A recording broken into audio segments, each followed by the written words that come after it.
Hey, hey, how are you? My name's Felt. Welcome back to Magic the Gathering, and today we're showing off the deck that actually pushed me over into Mythic. I don't typically hit Mythic that often, so I'm like pretty proud of the fact that I got to Mythic and that I used a totally homebrewed, 100% original. I can't keep it up. This deck's not like super original. It's based off ideas that I've seen around the internet of people trying to run, combined with the idea of just mono red is good right now. But it's essentially a mono red deck that uses planeswalkers and a couple of enchantments and an artifact. It's an artifact, right? Yeah, it's an artifact. Gotta double check, it's a newish card. To just churn value, deal damage in every way imaginable, and just kind of slowly plink your opponent down. I don't claim this to be like super original. It was obviously just a bit. As for how the deck functions, we have one drop creature, the Vindictive Flamestoker, which is actually something that just kind of, one, draws aggro, two, eventually allows you to draw 4 cards later in the game. I've had games where they just let the Vindictive Flamestoker live, and it gets all the way up to being able to pay 1 red to draw 4 cards effectively, which is really nice because this deck is really good at dumping your hand super fast because of stuff like Chandra giving you extra mana, stuff like Fable of the Mirror Breaker giving you extra mana, stuff like Koth Fire Resistance making sure you never miss a land drop.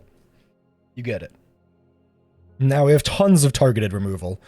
A couple of strangles in order to hit stuff at sorcery speed. A full play set of Flameblast Bolt because there's actually quite a few cheap creatures that you just want to be able to blow up on turn 1. And since we never have a tapped land, we will always be able to play this on curve. 2 Abrades to be able to hit artifacts as well as double as an extra lightning strike, and then just 4 lightning strikes to be able to hit those pesky planeswalkers.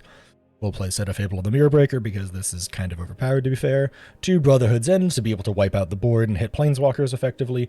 Urbresk's Forge is one of the stars of the deck. It's something that gains oil counters, synergizing with all will be 1, as well as just makes a bunch of tiny trample hasters that can hit pretty hard.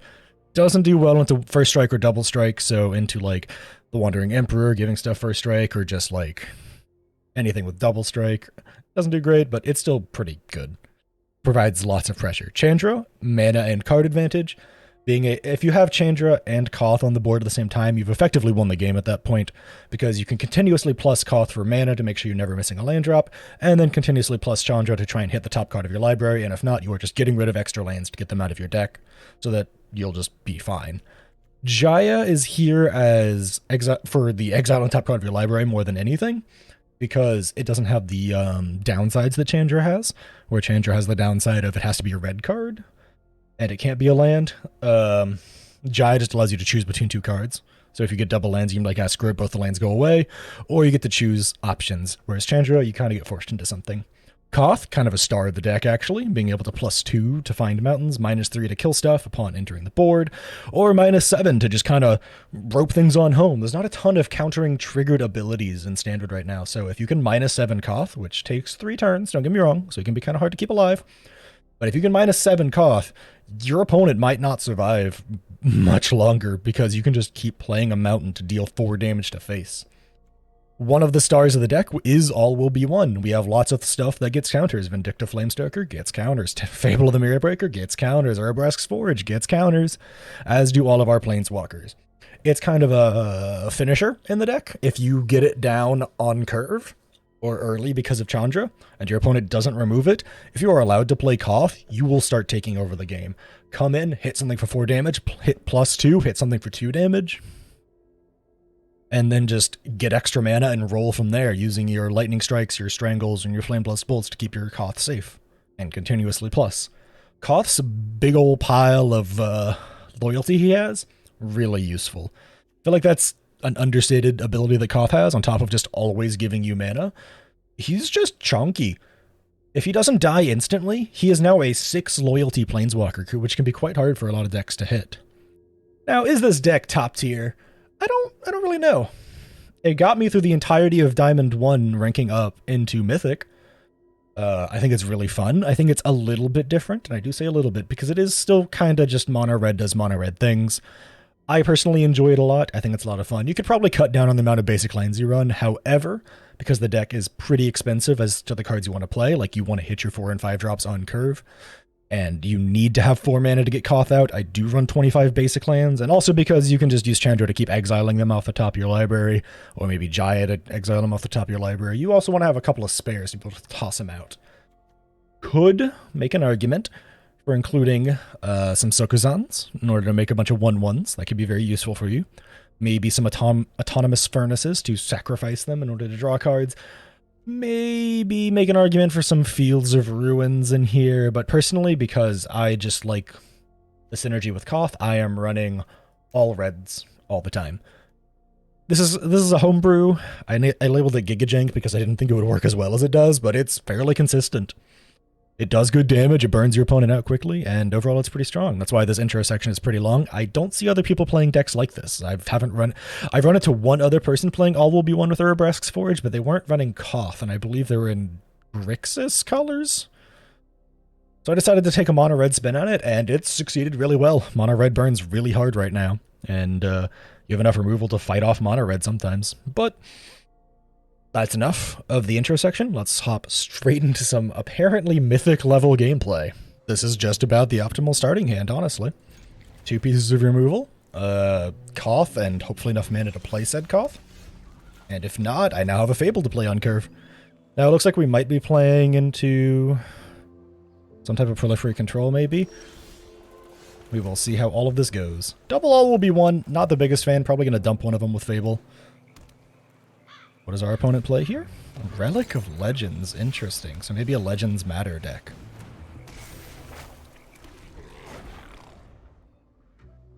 I just realized we're actually 96% off the rip. That's wild. Guess we just got lucky. Ah, Esper Legends. Got it. Got it. Urza? Urza. Noted. Do we think that we should burn Earth? Wow, alright. Well, I normally don't want to do this, but I will double drop my All Will Be Ones here. It's really rough. We swing and see if they block.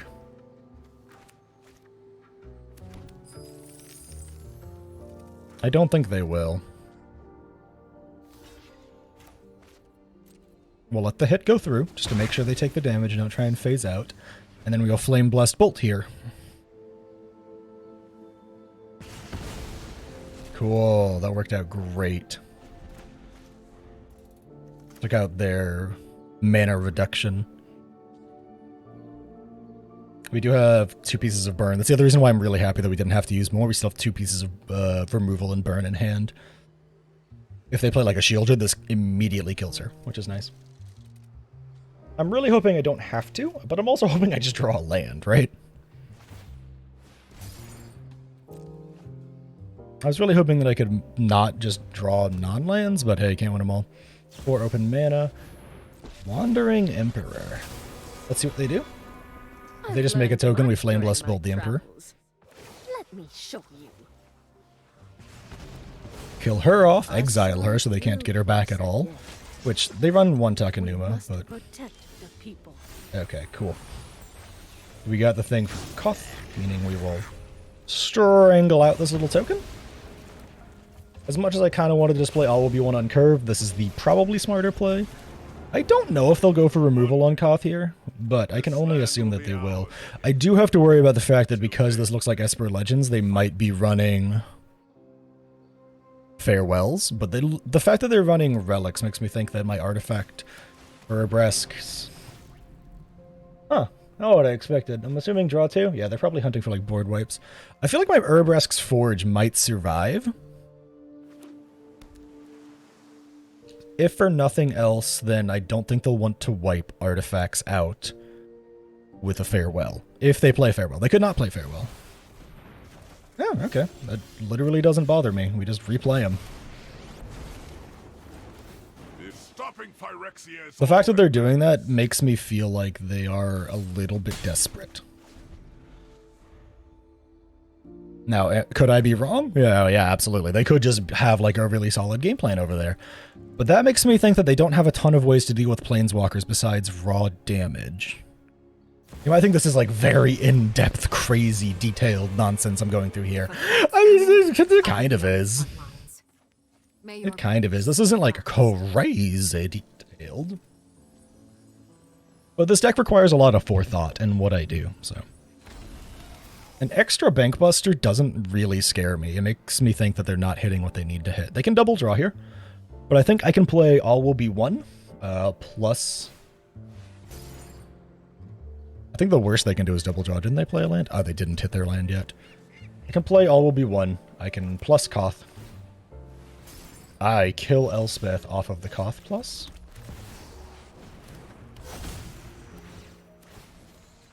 Which means I don't have to worry about her anymore. I can't protect everyone. We do need to hold back because there's absolutely the chance that they pop the top on the Bank Buster and have the other Bank Buster swing in. I could have absolutely tried to Brotherhood's End them. It does look like they're just playing like a Legends Matter style deck, you know? It looks like they're playing a legendary Legends. Ooh, they're not going to attack Koth. Kinda sketchy, I'm not gonna lie. If they let Koth ultimate, they're in for like a world of hurt.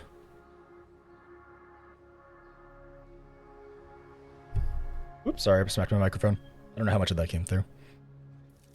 If it's like a huge spike in the audio track, there'll probably be like a moment of silence. This makes me think they're thinking about like a farewell or something. Unfortunately, Brotherhood's End does not kill that Bank Buster. It has a shield counter.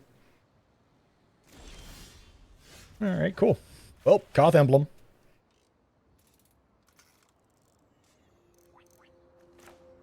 My opponent really can't do anything about the Koth Emblem. I guess they could counter the trigger, but like I said this in the intro, I don't think there's many like triggered abilities in Standard here. This land is my raging. And now we will hit the Brotherhood's End to destroy all artifacts with mana value 3 or less. Attempt to. This is hitting 3 different artifacts simultaneously. They could have a counterspell, and if so, they really need to play it now. Yep, there it is. Honestly, I feel like they have one from the way that they're just like sitting back here. And yeah, we will just vibe and sit back. I am very much not wanting Koth to die. If I can keep plussing him and keep hitting my land drops, I can just burn them out. I can just slowly but surely burn them out by hitting my land drops. I believe I have like a second here to kill him.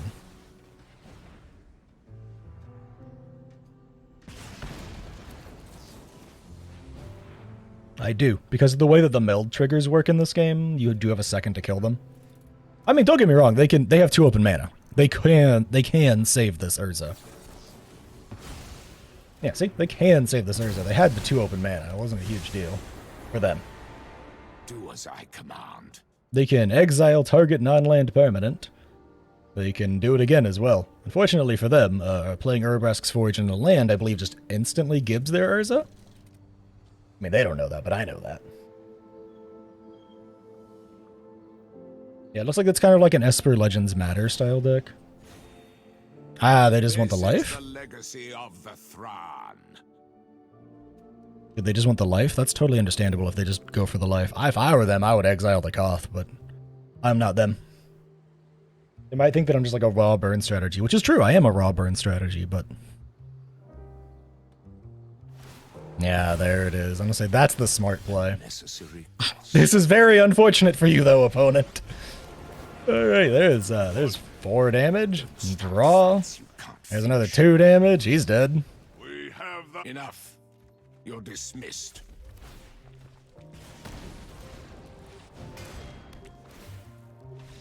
And my opponent concedes. I mean, I feel like that game kind of says everything there is to say about the deck. You know? That was an Esper Legends style deck that I was able to just kind of slowly tempo play around because I was just hitting my stuff at the right time and playing around what they were trying to play. Removal at the right time combined with hitting land drops makes me have a Koth ultimate. I can be really hard to deal with because I can just slowly plink them down every time I plus Koth and hit another land. GG's opponent, he played well. Let's move on to the next. As much as I'd love to keep this hand because it does double removal, I physically cannot. This is debatably better, but I can't really afford to mulligan anymore. I just kind of have to pray that I draw well. I have not drawn well so far. I really hope I get a 3-drop here. Come on, Gods of Magic. You are not on my side. This has got to be blue-white control. This has got to be blue-white control. Everything about this screams blue-white control, which means I don't think Koth will ever resolve.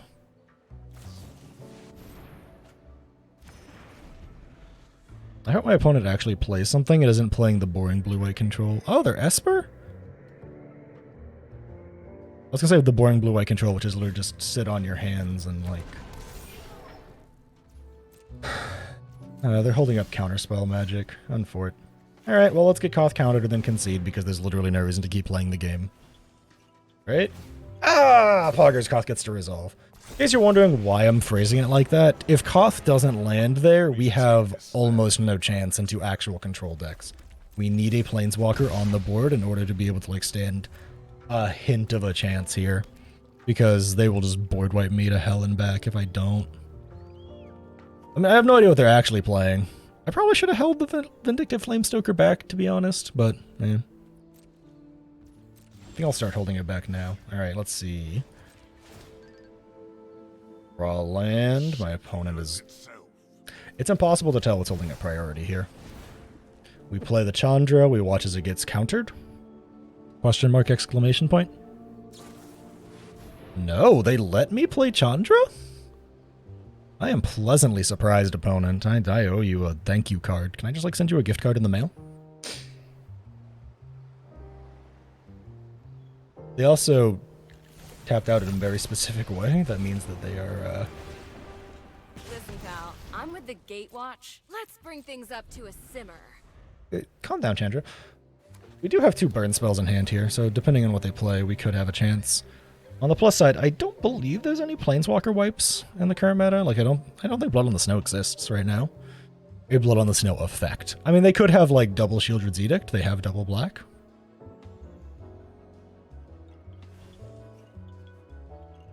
That is technically a thing we got going on here. I wonder what type of stuff my opponent's actually playing, though. All I've seen is Memory Deluge, a Reckoner Bankbuster, and a Union of the Third Path. Those are in every style of blue-white control deck imaginable, right? So I don't really know what's happening here. I don't really have, like, a firm grasp of what's going on. Also, we can Ultimate Koth next turn, which is pretty great. Okay, go for the throat. That's fine. Doesn't actually bother me at all. Can I draw a land? I did. All right, Koth Ultimate. Now it is going to be quite easy to deal a ton of damage to my opponent. We're doing it like this so we can have tons of extra open mana. Like we have 3 extra open mana here, so if this gets countered, it's fine. It lands, right? And we still have our 2 burn spells. They are just letting everything land. This is very confusing. I mean, hey, what do I know? I'm but a simple 95 now. I lost a couple of games in between the last recording and this one. They were pretty boring, though. They were just like, oh, it's mono red on the play with 3 Commander Faces Kakazans in their opening hand. Yeah, I don't win against that. That type of thing, you know? Like, it was like 2 Phoenix Chicks and 3 Kumanos, and like, I just didn't have I didn't have enough removal in hand. And another one was like, oh, they play a, they got 2 Commander Faces Kakazans, and then I forgot the name now. What's the name of that creature? Swift Spear? Swift Spear. Monastery Swift Spear. And they just, like, had ways to avoid my removal spells. My opponent going to play removal on my All Will Be one, because that's a very smart decision. I will not deny. It's very smart to remove the All Will Be one. I'm just going to slowly destroy you with +1/+1 counters of my own format. I don't know what my opponent's thinking, though. That bodes well. If they're drawing cards, that means they're hunting for answers. And if the All Will Be one is the thing that's drawing, like, my opponent's ire, so to speak, so fine with that. When it has 9 cards in hand, we're going to try and start with an All Will Be one here. My opponent only has 2 open mana, which means they're basically stuck counterspelling, right? They have to.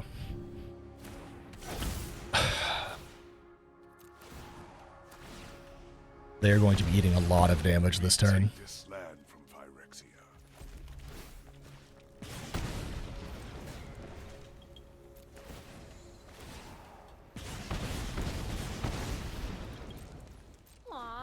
Yeah, my opponent's going to be taking a lot of damage over time here.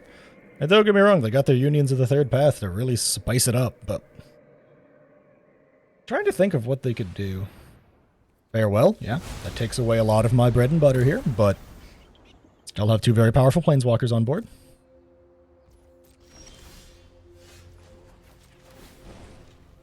They clearly have some form of interaction here. Strangle doesn't matter, we just play Jaya. Follow our hearts.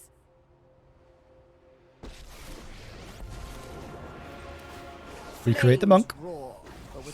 Focus, Plus the cough. out there. We have the high ground. We're making the monk to basically like draw our opponent's aggro. Like, ooh, they have a creature now. It might be something that is like very small. But the monk is very much in the way of my opponent being able to do anything. And we will try and kill this thing. Maybe they have... what would they have that would hold priority here? Either a counter spell or like a March of Swirling Mists, perchance? All of my things are too big to die to just a Bankbuster by its lonesome, which is good. I really want to know what kind of build my opponent's playing, like, in their deck, because I'm very confused. I haven't really seen anything that, like, inspires... right? Like, are they just hunting to, like, hit, like, triple Fateful Absences, and they've just been missing them really hard? Because that's, like, understandably, like... I think I just killed them here. I don't think they can survive. I'm not going to lie. Because I get the ultimate Chandra as well. Just when I was having a good time. Which is, pretty rough for anybody. Because it's just like 3 damage to any source now. Every time I cast a spell, and in this instance it's making an Urabrask's Forge. They only have 2 open mana. I'll never forget the home we lost. Then we get to play this Lightning Strike, which also hits for 2. Which is just lethal now. You're seeing how this deck really likes to come together. My opponent just let me get away with too much. They didn't remove my Planeswalkers. This is such a strange deck, the one that I'm running. It's a Planeswalkers Matter red deck, you know? Mono red Planeswalkers Matter. Like, that's really, really hard to deal with. Good game, opponent. Like, what are they going to do? Almost all of my damage was coming from Planeswalkers and enchantments. What is Esper going to do to deal with that? Right? Like, they had their removal. They played it in what they could. They used their unions to gain life, but I was just going to chip away, chip away, chip away. I got ultimate 2 Planeswalkers because I just played around the idea. This deck does really well into control decks, believe it or not. However, big however, you need to be able to land some of your Planeswalkers. If you're able to land Koth and Chandra, or like just Chandra, or like just Jaya, if you're able to start landing your Planeswalkers at all into control, control kind of has to like hit them sometimes, because a lot of control decks are really poised to deal with mono red, with farewells and depopulates. You know what they're not super well poised to deal with? Bunch of Planeswalkers slowly upticking. But that's just my experience and opinion. Let's move on to the next. Opponent goes first. I don't think this is keepable. As much as I'd love to keep my 2 Planeswalkers, I don't have anything to bridge me. This is a much better bridge. You might think it's not amazing, and it's not amazing, but being able to strangle on turn 1 is, we have to hold it, though. I just realized, sorry, it's soldiers. I need to hold for your Thalia, because otherwise I won't be able to play Fable on turn 3.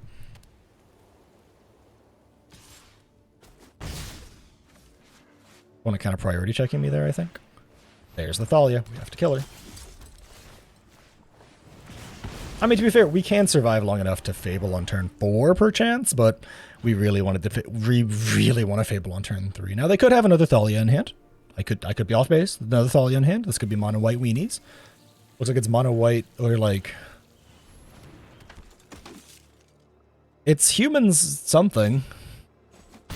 Something humans. Double Urabrask's Forge is really nice here. I think I'm actually going to drop the All Will Be One and just try and play around the 2 Forges. I can play them both on this next turn and then just start swinging like crazy, right? Do I... Uh-huh. Okay. I mean, I'll block one of those. I think actually I want to drop this now. Chandra does die here, but it's kind of okay. This little candle's gonna set your world on fire. Give a toast? I'd love to. Because it keeps my life total high, and it gives me time to find answers to a 4-4. 4-4 is a little too much toughness. Ah, man, what a top deck that is. You know it's a top deck because they didn't play it when they had 3 open mana. And there's no way in hell Mono White Weenies doesn't slam an Anointed Peacekeeper on curve there, right? Unfortunately, this is looking like a loss. Just straight up looking like a loss here, because I just physically cannot imagine a world where I'm allowed to live past this turn because they have 2 4-4s, right? But we'll keep trying. We'll keep trying. We might be able to pull out a win somehow. I don't know how though. I don't run. No after party. I'm wiped out. I don't run 5 mana kill spells.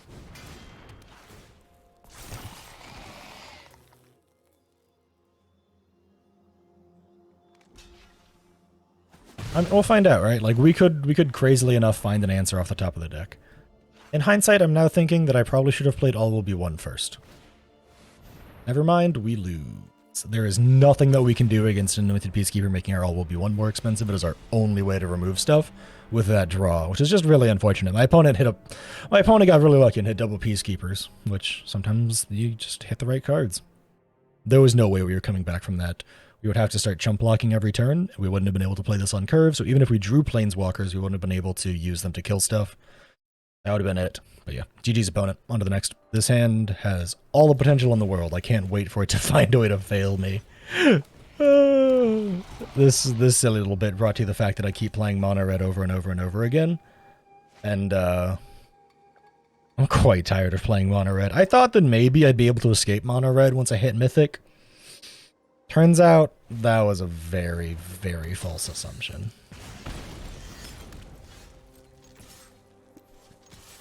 Nah, no attacks. I was trying to decide. That's why I was like clicking it back and forth. And if they try and pump the Epicure and swing with it, we just abrade. Bloodthirsty Adversary. In this instance, we will just abrade. Upcoming turn, we just play Chandra plus her. I don't believe they can do anything to instantly kill her on the plus side. We also just hit Koth. Or hit our land for Koth no matter what happens. Oh, I've never crashed a wedding like this before. Aw, you're looking a little singed. So hopefully my opponent just doesn't have all of the answers in hand. That is a lot of the answers, but you know, can't win them all. I might have to play Koth and minus. This is a totally fair trade, by the way. Those give me tons of card advantage.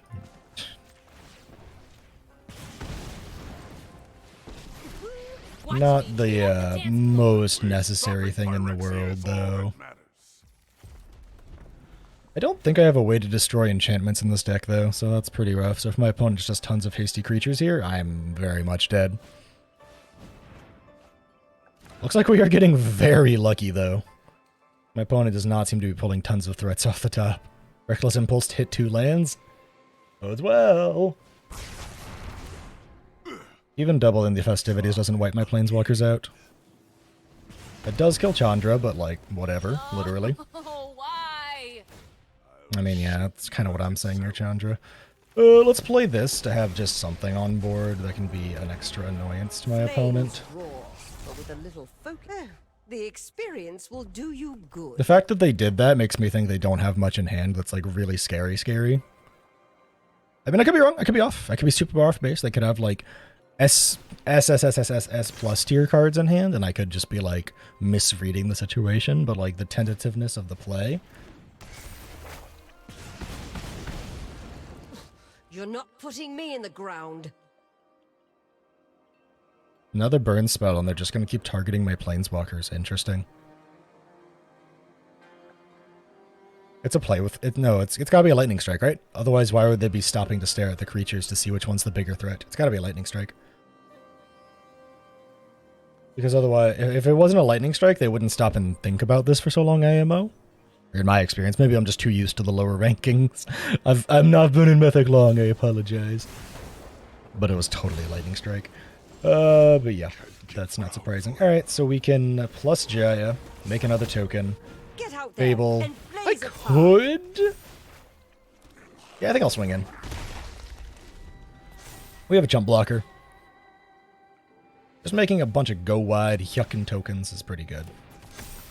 And I will have no problem jump blocking this boil.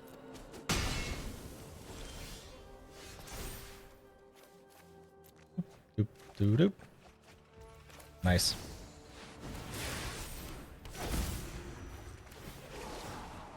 Bonk. Go on. Impress Bonk. me.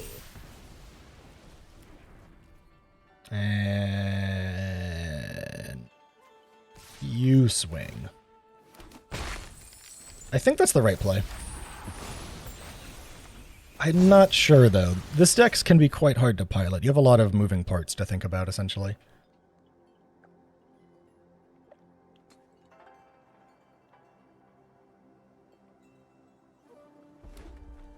Well, we got lucky. My opponent didn't have anything. If they swing at Jaya, we just let him hit her. Them, by the way, not him. I'm saying them. Yeah, sure. Hit Jaya. Do your Learn things. to throw a punch, kid. Spicy.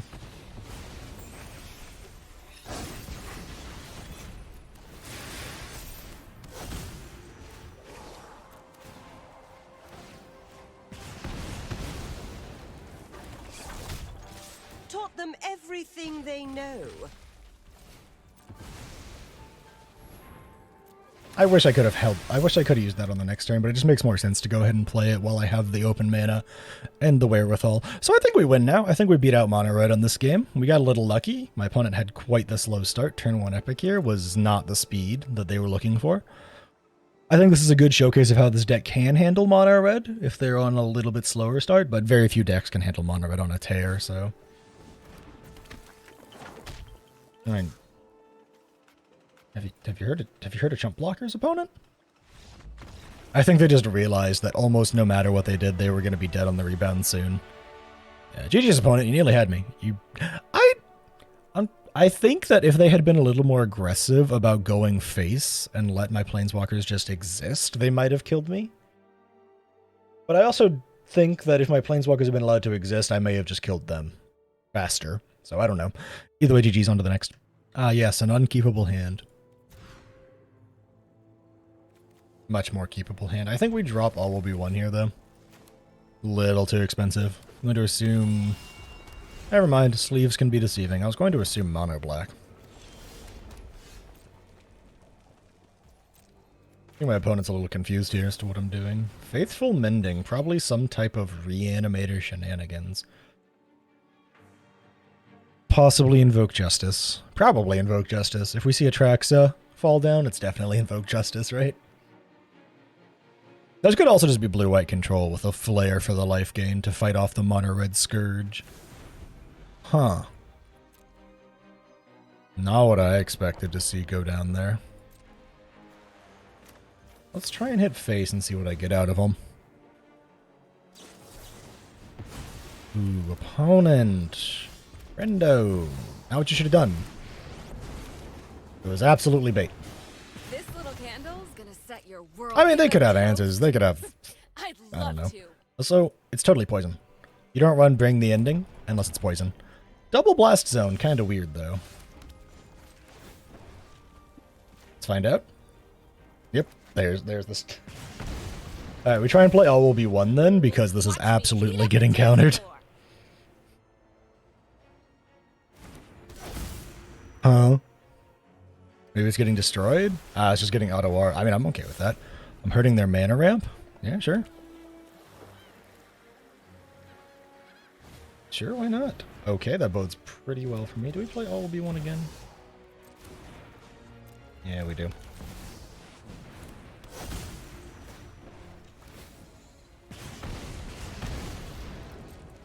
Give with a toast? The fact that they're doing that I'd love bodes to. well, IMO. I'm amazed they haven't, like, pumped blast zones to kill Chandra. There's the Fateful Absence, finally. Wow, not even a gift bag. And I do mean, like, finally. Like, I'm surprised they let Chandra live that long. X equals 5, removing a lot of their hand. Do well for me if I say so myself. And down to basic. Grab it. Fists up. And we can probably draw with a token here. It looks like it's just kind of normal E. Normal E being, like, a bit of an exaggeration, but pretty standard blue-white control for my opponent. I feel like they're probably looking for more Fateful Absences then. I'm a little surprised at the Faithful Mendings. What do they drop? A basic island, another March. Okay.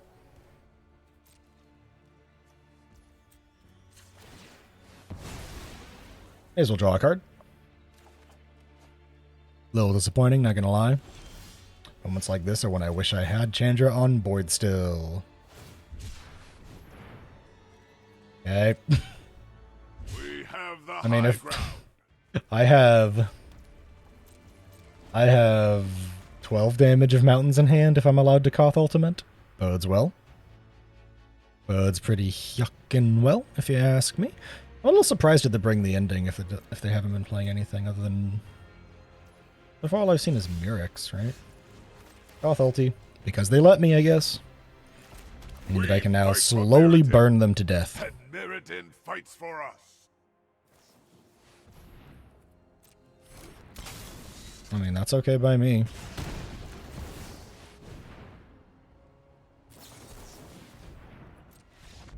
And my opponent scoops it up because they realize that I am going to outvalue them very, very hard. It makes a lot more sense now that I see Mind Splice, by the way, as to why I saw, like, Bring the End. That's not a super common card in blue-white control right now, but seeing the Mind Splice, seeing the Mirex, it makes me think that it was, like, White Since Twilight was the board wipe. They're gonna make a bunch of mites, and then that becomes a full counterspell. But yeah, I think this was a case of just like, oh, they can play that and then plus it and make little tokens and just start swinging at me and just kind of an infinite army of minions, and they couldn't kill my Koth, and they would have needed to find another Fateful Absence to kill my Koth, but I could have kept playing mountains and you get it. I'm trying to hype up my deck. Cut me some slack. But GG's opponent, you played pretty well. And we are back for a post-game wrap-up. I hope you liked what you saw. Hope you were at least moderately impressed. There was quite a few games I cut out where it was just I was playing into mono red and they got to be on the play, and I didn't have Flame Blessed Bolts out the wazoo. I had like Strangles out the wazoo, so I just like couldn't keep up and I lost as a result. That was really the only thing that was like stomping me though.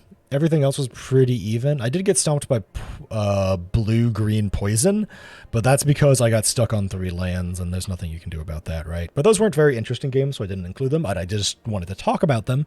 So you'd see that I'm like trying to talk about like the downfalls of the deck. Into mono red, if you don't have a ton of removal, you will probably get run over pretty quick. Into like blue-green poison, blue-green proliferate type stuff, you'll probably get run over if you don't have strong removal. I think I mentioned a game into mono black. Phyrexian Obliterator is a big problem for this deck. However, don't be afraid to sack lands to take care of them. If you have Koth on board, I might not be afraid to sack some lands to make sure that you can survive. And just burn out the Phyrexian Obliterator, because Koth will constantly get you more mountains, right?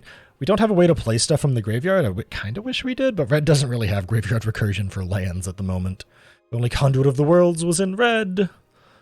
But anyways, thanks for hanging and watching. Hope you liked the video. Don't forget to like, comment, and subscribe on that stuff. It really helps out the channel. And I hope to catch you in the next one.